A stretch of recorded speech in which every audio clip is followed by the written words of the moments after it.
Start. There we go. Okay.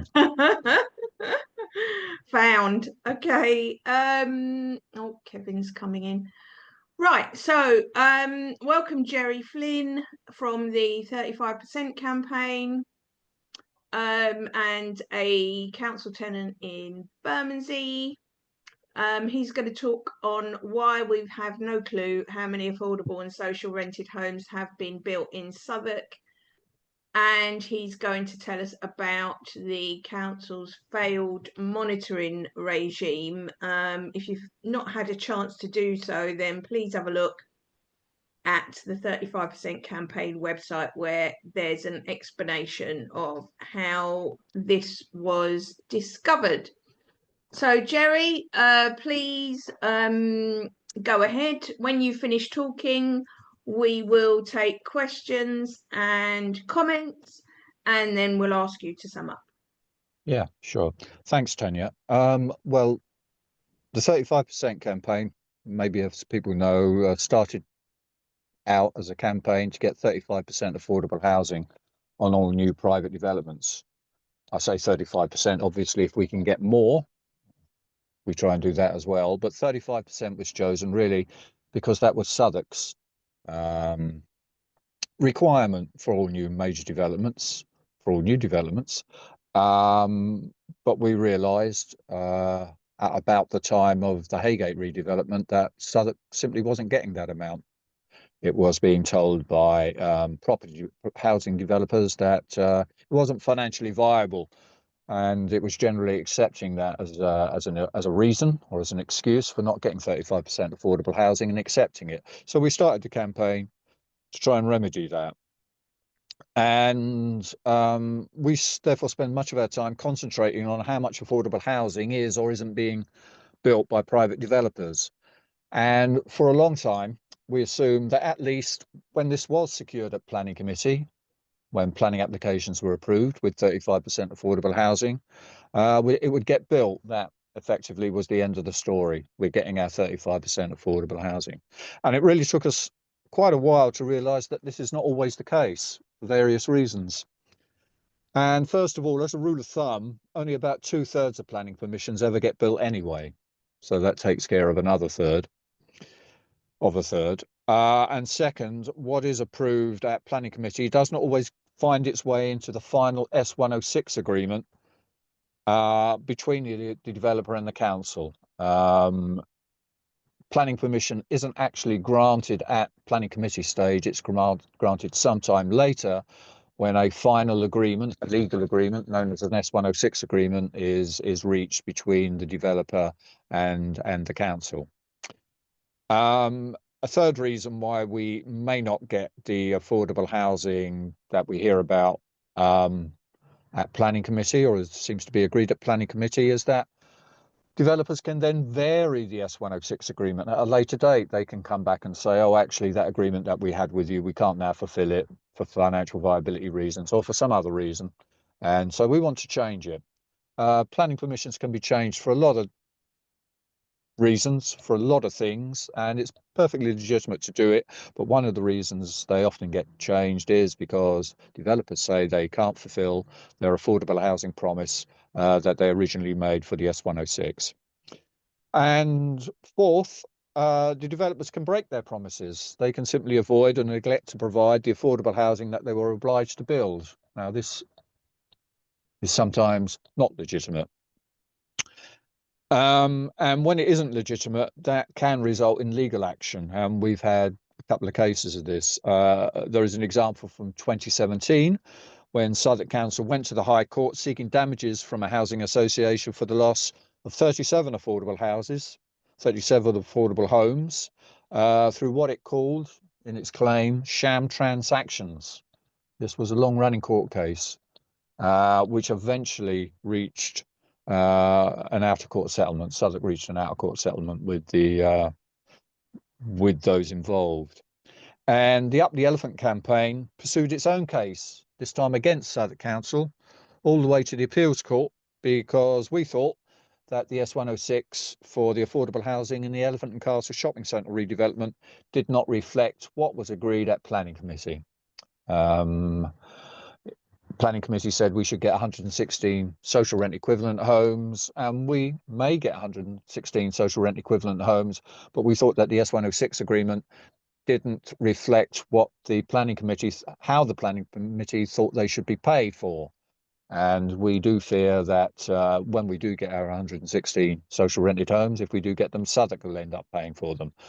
Unfortunately, we lost that case. But what this all shows is that securing affordable housing is not a straightforward matter. And the battle for it can continue beyond the planning committee decision. It goes on and it goes on.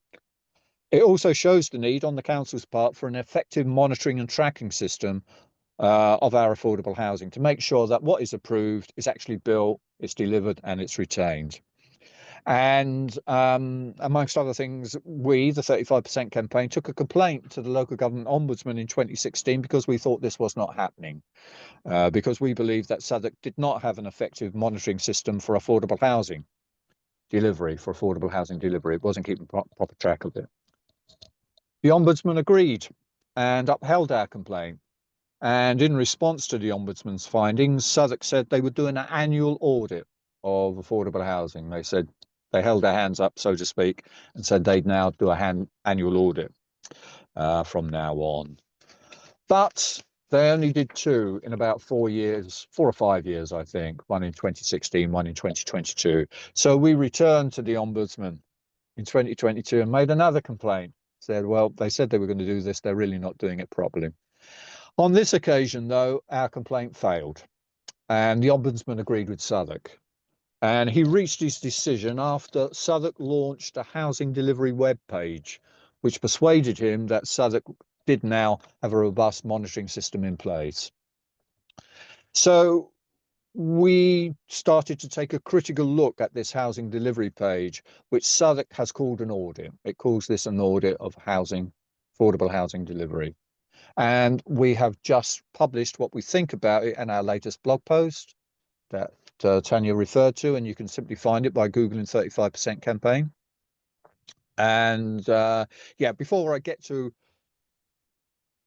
what we did find, what we do think, I should first explain, which I think probably most people on this call know, that private developers that the affordable housing that private developers provide is usually owned and managed by housing associations. Private developers don't provide it themselves. They go into partnership with housing associations who buy it from them. They do pay for it. Developers do get money for it. They don't lose money on it. And then the housing associations also manage it. And I say housing associations, it's mainly housing associations, but they're known as registered providers. They're registered with the government as being able to deliver affordable housing. So they're called in the jargon registered providers. And Southwark relies on registered providers providing them with accurate and trustworthy figures to ensure that private developers are actually providing the affordable housing that they should be providing. So they rely on registered providers, housing associations, for this information, not directly on private developers. And so just to get back to the audit, our main finding was quite straightforward, and it is that the figures of the audit simply do not add up. And you can see this straight away. If you go onto Southwark's webpage, have a look at this, have a look at the figures, they do not add up.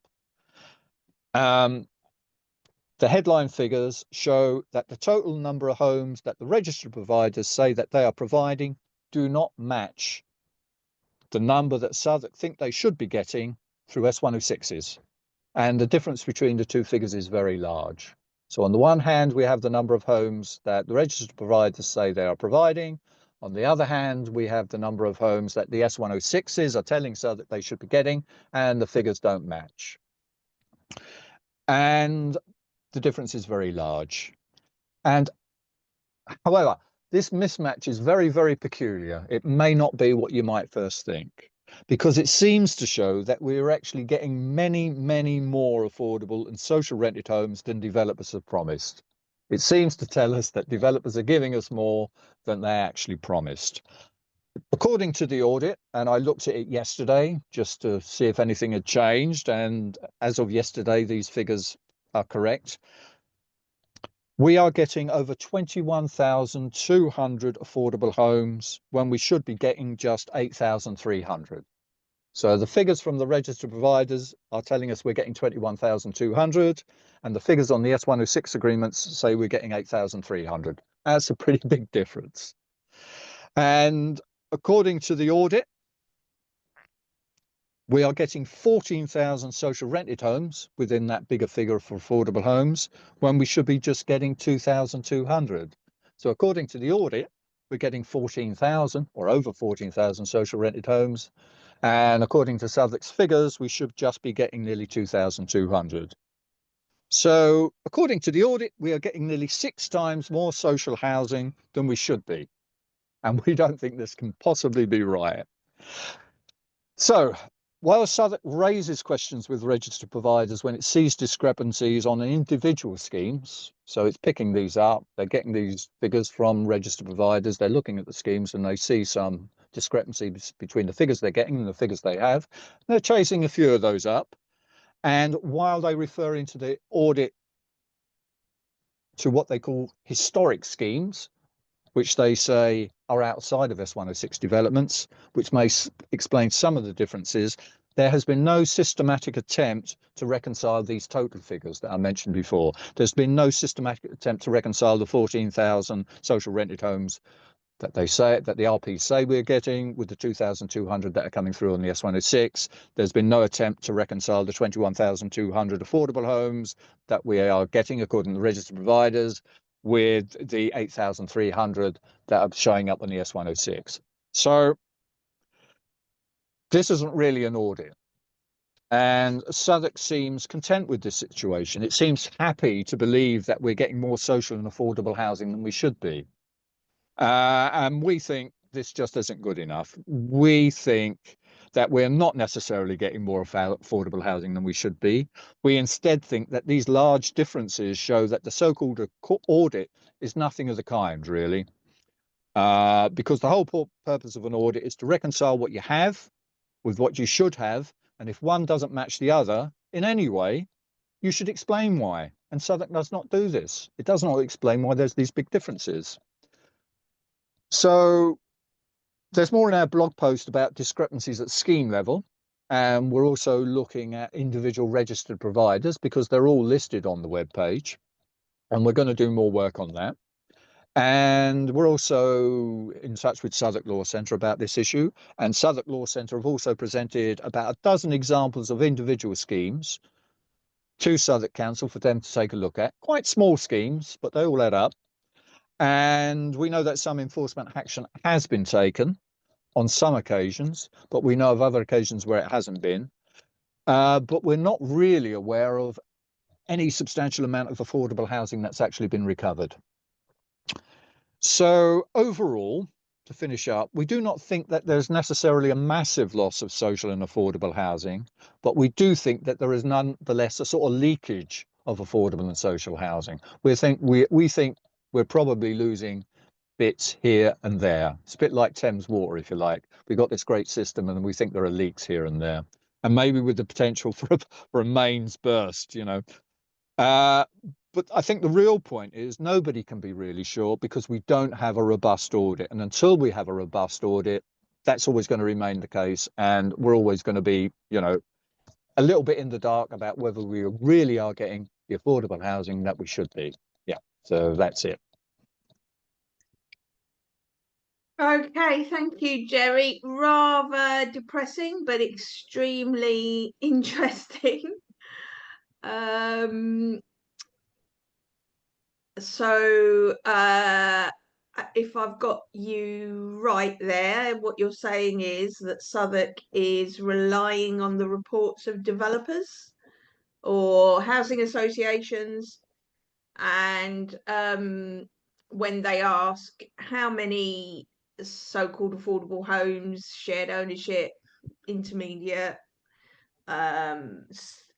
social rent do you have on this scheme, the developer fills in a form and then Southwark inputs that into the website, presumably not really interrogating what was in the Section 106 agreement, and seeing whether there's any discrepancies there, because I presume that if they did interrogate that, I mean, they might have raised it earlier, I guess. We're really Yeah. delighted that this housing association is able to provide more than we agreed upon. I mean, Mhm. obviously, we know that's happened on the Aylesbury estate, for example, because Notting Hill Genesis couldn't sell their homes that they'd been, uh, um, identified as private for sale, Mm. so they got swapped to council housing at enormous Yeah. cost. So it's theoretically possible, but it just seems like a very, very big discrepancy. It is a So huge, sorry. yeah. So not very doesn't make you very confident that we know what the true situation is. Mm. I mean, if there were 14,000 social rented homes in the borough that had been provided, presumably over the last, I don't know, few years, I don't Yeah. think we'd have such a massive housing emergency, would we? No. Okay, Well, yeah, I'm going to stop there, but let's see what other people have to say about that, and then you can come back on my yeah. comments later if you wish. Yeah. So, any further questions or comments for Jerry now? Speak now or forever hold your tongue. Jerry, you seem almost optimistic, saying that we're losing just few, but Mm. it's just a also guess you don't really know if you use, and if you compare to the Thames water, it would be definitely not little. Yeah. Yeah. Did you want me to answer that or wait until others have something to say? No, I mean, how you know that there are only few and not many Yeah. lots? I'm being kind, Liver. We haven't turned up. Well, actually, the case that I referred to, the High Court case that Southwark pursued, was about the largest loss that we've turned that we know of, which is about 37 units. The loss tends to be because social housing is being delivered as other kinds of affordable housing. And on that case, in fact, it was that shared ownership housing was being staircased out. It was being staircased out very, very quickly within a couple of years, which indicated that it wasn't being let to people who were in genuine need of affordable housing. So it's not necessary that it's not getting built, although there was a case where it didn't get built in what was called the jam factory. There are several ways in which this social housing, I think, is what we're really focusing on. Social rented housing can be lost by being delivered as affordable rent or being delivered as some other kind of affordable housing. So I don't want to say that there is a huge loss because we haven't seen that there is evidence of a huge loss. But these are losses that add up.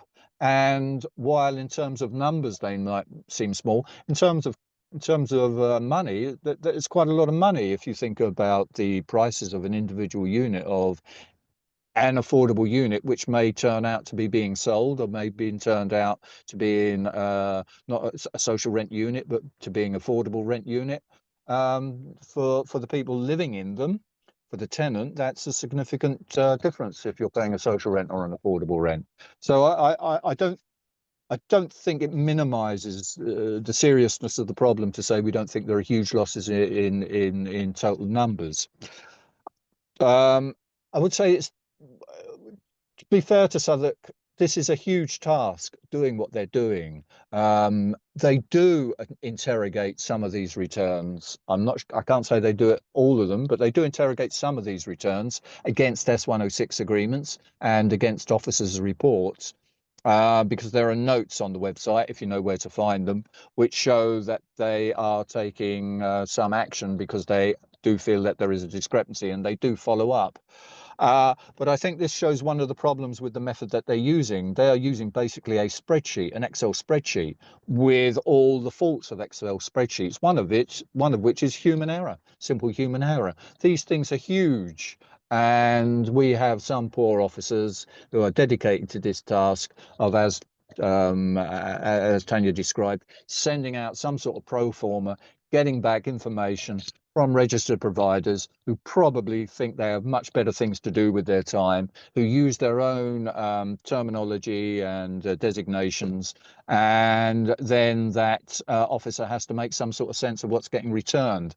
And one area where we think there might be an explanation for why there is this big discrepancy is that maybe registered providers aren't filtering out the housing that's being provided by S106s, but these historic developments that have been referred to may be a contributory factor to why there's this big difference. They're muddling up two different things, but it's not for us to say where the problem is. We think it's for Southwark Council to say. It should be saying on the audit there is this big difference because and X number of units are coming from here and Y number of units are coming from there. And we can know once we've done that, that we are actually getting the S106 commitments that, that developers have made.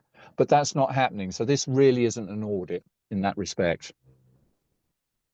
Yeah, I mean, there is, like, thinking about it, you might have a site which is like has had 3 different planning permissions for maybe an outline permission, then a detail permission, then a permission that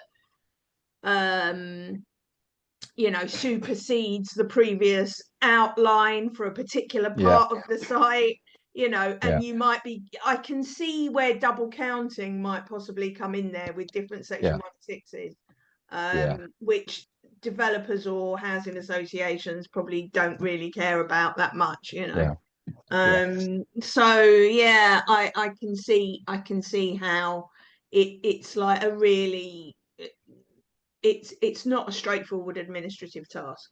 It's by no means. I do have some sympathy with whoever's doing it because they have to plough through data variation. They have to make sure there is no data variation. That maybe that's the explanation.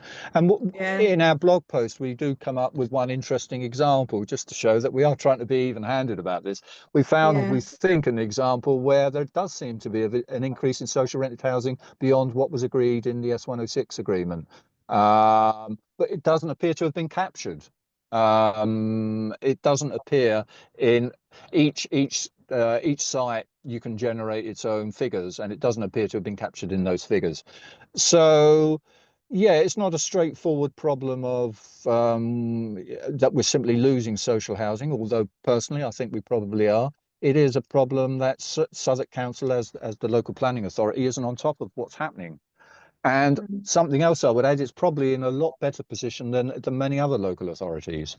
It is at least attempting to do it. And I'm not sure that any other local authority is. The mayor makes some attempt at a much higher level to report on figures, but I don't think they report on them in that way. So yeah, it's we're a long way from being where Southwark think we are or where Southwark say we are. So how many does Southwark say that we've built? Well, what they don't actually say how many we've built. What they do is they say this is what the register provider has told us, and this is what the S106 is telling us. So there's this gap where they don't actually say this is what we're actually getting. So they're saying the register provider is telling us we've got 21,200 affordable homes, and our S106s are accounting for 8,300 of them.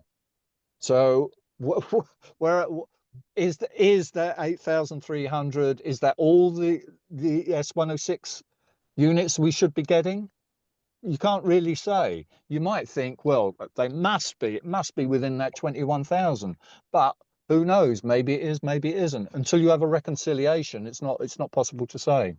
They're fudging their figures, aren't they? I think they're fudging their figures, because surely if that was the case, then they'd have put a great big dent in their waiting list. Yeah, that's right. They have put a great big dent in it. How do they record people in temporary accommodation? Because now every empty property that comes up in Southwark is being turned into temporary accommodation. Right. So if you've got someone in temporary accommodation, are they classed as homeless or are they not? Because that's going to fudge the figures as well. Yeah. The figures do come from a long period of time, I should say. They do stretch back, I think, to 2001 and maybe beyond. So we are looking at accumulated figures over that period of time. But that isn't explained in the audit. There is no, that's the other problem we have with it. There's no periods. There's no periodicity. When you do an audit, it's usually of a single year. You know, if you do your accounts, I'm self-employed, I have to do my accounts for the financial year. I can't just send off a set of figures for saying what I've earned and then another set of figures for what I've spent. I've got to match them up. I've got to say how much I might have made or how much I might have lost over a year. This So sounds that's what like we a massive fudge to me. And and more Southwark's fudge not than doing that. Devon. It's ridiculous. Yeah. We know how they like to fudge their figures. It's not the first Yeah. time they've been Well, done it looks good, I should say. You know, you open up this page and you've got a table on the left and you've got an interactive map on the right, and then you've got you've got one of those circular charts, you know, in the middle, and it's all nice colours. It don't matter how it looks, does it? Well, that's it. I think it's sort of designed to dazzle, really. It looks great, and if you don't go into it, it looks impressive, but really you don't have to look very far. As I say, these figures are right there on the front page, so to speak, to see that there is problems. Yeah. Okay. Anyone else got any further comments? Can't see anyone else indicating, so I think we'll leave it there. Thank you, Jerry.